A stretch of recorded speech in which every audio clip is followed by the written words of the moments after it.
একটি পানি শূন্য কূপের গভীরতা হচ্ছে 25 মিটার। অর্থাৎ একটা পানি শূন্য যে কূপ সেটার গভীরতা হচ্ছে 25 মিটার।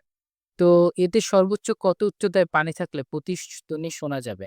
তাহলে আমরা ধরি যে এখানে হচ্ছে x মিটার উচ্চতায়, এটা হচ্ছে x মিটার উচ্চতায় যদি পানি থাকে তাহলে প্রতিধ্বনি শোনা যাবে। সেক্ষেত্রে আমাদের বাকি যে দূরত্ব সেটা হচ্ছে 25 মাইনাস x, যেটা হচ্ছে d। তাহলে আমরা জানি প্রতিধ্বনি যদি শুনতে চাই তাহলে সর্বনিম্ন সময় হবে t = 0.1 সেকেন্ড।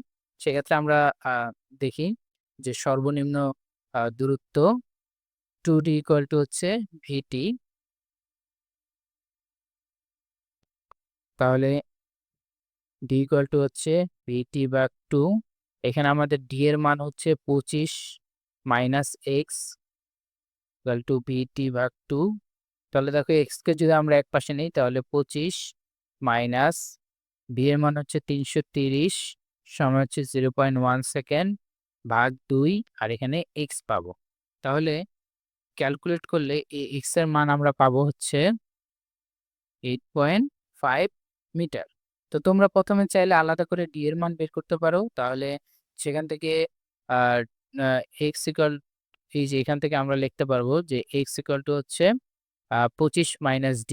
এভাবেও আমরা x এর মান বের করতে পারি। তাহলে যে পানি কতটুকু ভরা থাকবে, 8.5 মিটার যদি পানি থাকে, ঠিক এতটুকু উচ্চতায় যদি আমাদের পানি থাকে তাহলে আমরা কুয়ার যে শব্দ করলে সেই শব্দের প্রতিধ্বনি শুনতে পাবো।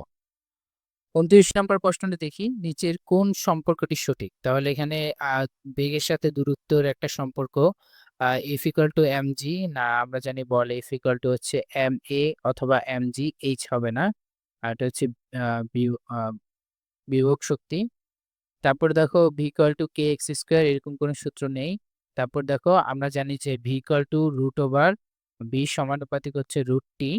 তো এখান থেকে যদি আমরা স্কোয়ার করি তাহলে দেখো v² t পাব। তাহলে v সমানুপাতিক v²। তাহলে সঠিক অ্যান্সার হচ্ছে সি। সঠিক অ্যান্সার সি।